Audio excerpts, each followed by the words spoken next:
Kamusta Aquarius? Welcome to Like a Tarot.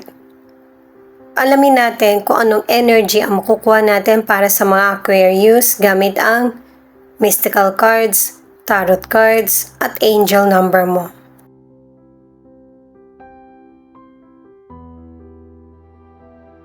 You'll soon understand why your timing is perfect and why things had to happen the way it did to guide you to where you were meant to be. Itong affirmation na ito ay paalala sa'yo na yung mga minamanifest mo ay mangyayari sa buhay mo. Darating ito sa mga hindi mo inaasahang panahon or oras. Maaari kasi na may sitwasyon na kung kailan makakamit mo na yung minamanifest mo or goal mo sa buhay, tsaka naman may mga sumisingit na aberya. Pwedeng napangunahan ka ng emosyon mo, hindi mo na tinuloy yung goal na gusto mo, or merong problem sa family mo, sa work, or kayo ng person mo.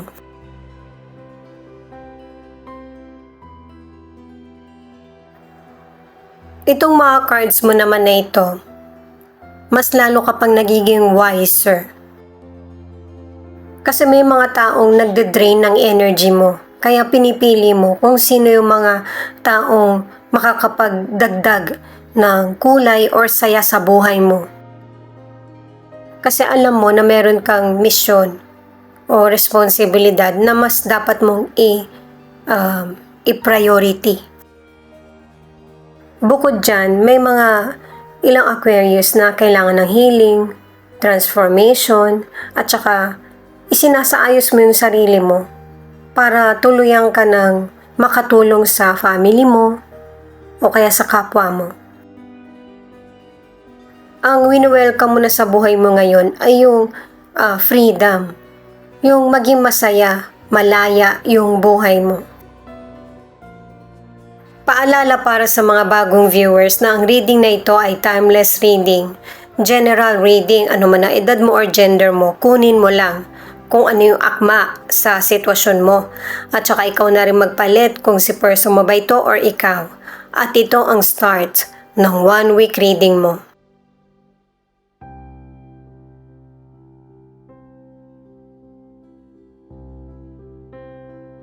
King of Cups, Nine of Pentacles, King of Pentacles in reverse. Itong mga cards na ito nagsasabi na may mga umaayon na kapalaran na sa iyo na makapagpasaya sa puso mo. Magkakaroon ng tulungan sa inyo ng person mo sa emosyonal at saka sa mga pangailangan nyo sa buhay nyo.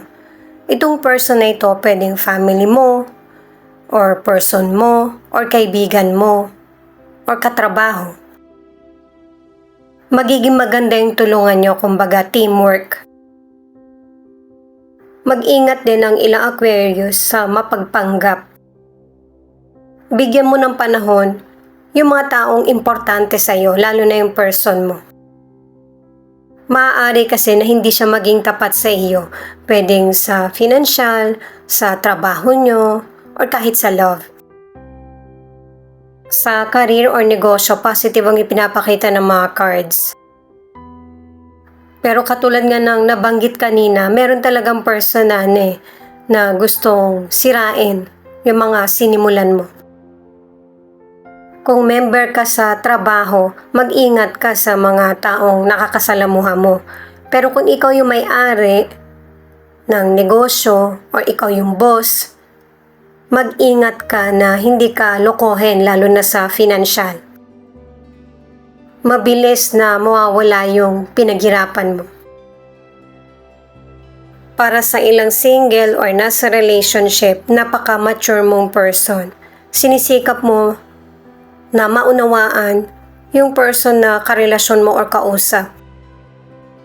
Nakakatulong ka na ma-heal mo kung ano man yung trauma ng person dahil sa pakikinig. Para sa ilang single, dahil sa may natutunan ka na sa past, alam mo na kung paano i-express yung true feelings mo.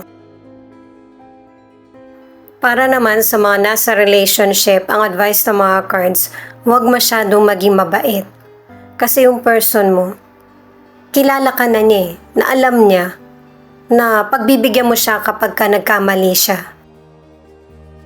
Pero yung behavior mo at maling behavior ng person mo ang makakasira sa relasyon nyo. Alam niya kasing hindi ka mag-iiskandalo kaya ibebetray ka niya. Sa umpisa pa lang maging klaro na sa person mo kung ano yung ayaw mo at ito yung pagdidesisyonan mo. Pero kapag hindi, uulit-ulit siya. 8 of Pentacles, 5 of Pentacles in reverse, the Emperor.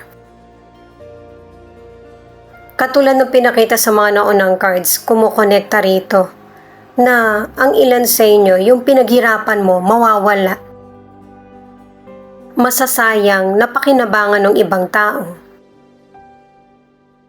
Pero ikaw lang din ang makakaresolba ng problema na ito kung i-apply mo ang patience at maging focus.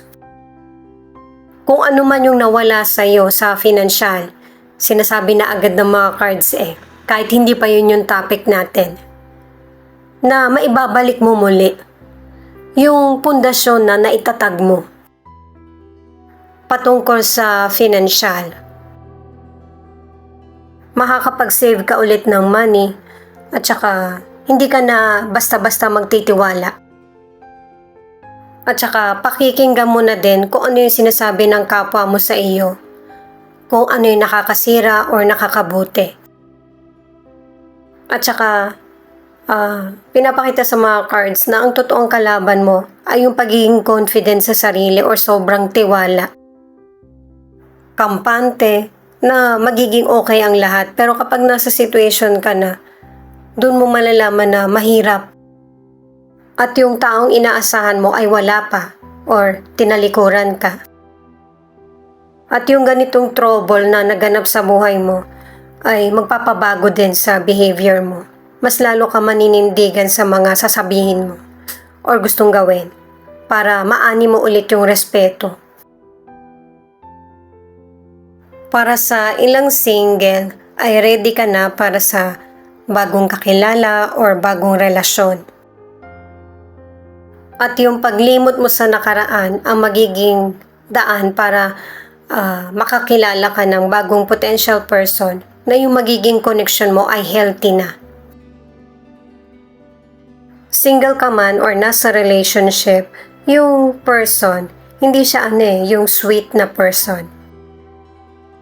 Napaka-private ng person na to pagdating sa love or pagpapakita ng affection. Para sa ilan na nasa relationship ay nag-grow ang relasyon nyo ng person mo. Kaya lang ang ilang Aquarius, nagtatampo ka sa person mo or napapansin mo na wala siyang oras sa iyo. Mag-uusap man kayo, yung feeling mo kinokontrol ka niya. Kaya may ilang Aquarius na pinagdududahan mo yung person mo sa mga pagbabagong nakikita mo sa kanya. Hindi kasi siya maayos sumagot at saka umiiwas sa konfrontasyon. The Hermit in reverse, 5 of Cups in reverse, the Hangman in reverse. At dahil nga may mga challenges na dumarating sa buhay mo, pinapaalalahanan ka ng mga cards na i-let go mo yung mga negative energy na nagpapadrain sa iyo. Nakatatlong cards ka na.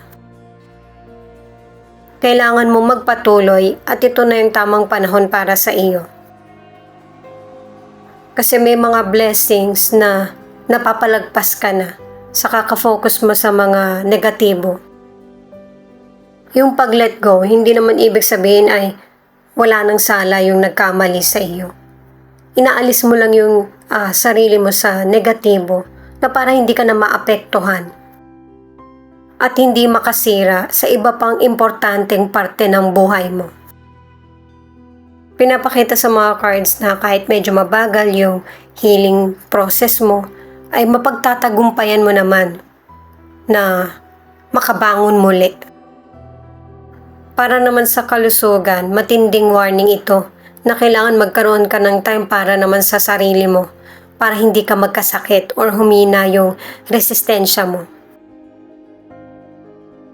I-let go ang negative at resolbahin yung mga health issues hanggat maaga. Itong final card mo na 7 of Wands. May mga taong mapanlamang na ang akala ay mapapaikot ka. Pwedeng sa karirito or negosyo or kahit sa love na pinapaasa ka na merong magandang patutunguhan yung partnership. Pagsisisihan ng person na hindi ka pinahalagahan dahil sa ipinapakita mong effort. Na matagal pa bago makakita ng katulad mo na marunong sa trabaho o kaya sa negosyo or yung taong mapagmahal. I-welcome mo na yung mga naudlot na blessing. Ang ilan sa relationship, magkasama kayo ng person mo pero kanya-kanya kayo. At yung hindi nyo pag-uusap ang nagiging daan para mag-heal kung ano man yung problema na pinagdaanan nyo. At itong person mo, hirap talaga siyang magbago eh. Uulitin niya ulit yung pagkakamali niya. Kaya, yung betrayal ba? Or panilin lang. Kaya magdedesisyon ka para sa sarili mo. Na maghiwalay na lang or mag-break. Para sa ilang single, piliin mo yung mas happy na koneksyon o relasyon. Kasi, babalik pa rin yung past person mo eh. Pagsisisihan niya yung naging desisyon niya. Patatawarin mo siya, magkakabalikan kayong muli. Pero yung nakaugalian niya, ganun pa din, uulit-ulit lang. Piliin mo yung mas happy na koneksyon o relasyon. Ito naman yung mga cards na pwedeng ipakita yung feelings ng person mo or feelings mo. Isa sa inyo ng person mo ang makaka-receive ng message, pero babasahin lang. Kumbaga, hindi mo nasasagutin. Pareho kayong shock, yung nag-send ng message at yung nakatanggap. Pero yung pagbabasa mo pa lang ng message niya, marami nang nag-flashback sa mga na-experience mo sa pwedeng past person mo ito o nakarelasyon na wala kayong final breakup.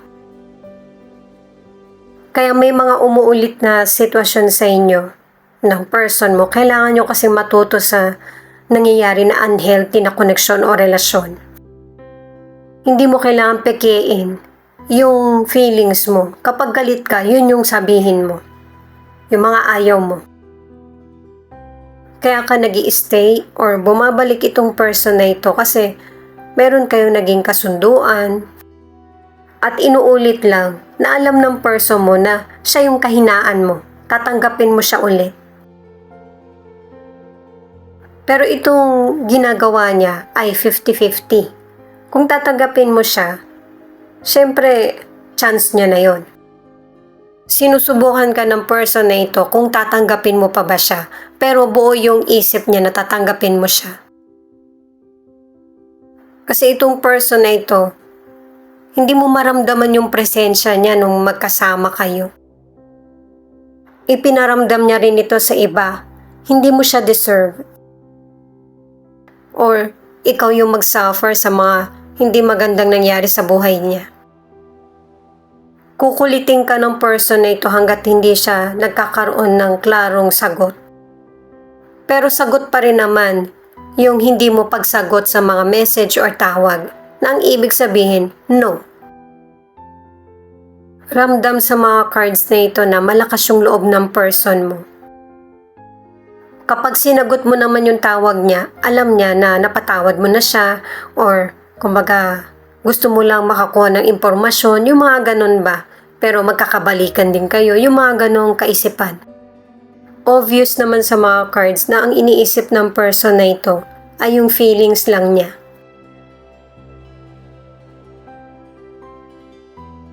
Leo, Taurus, Pisces. Ito yung ilan sa 12 zodiac sign na nangunguna sa reading na ito.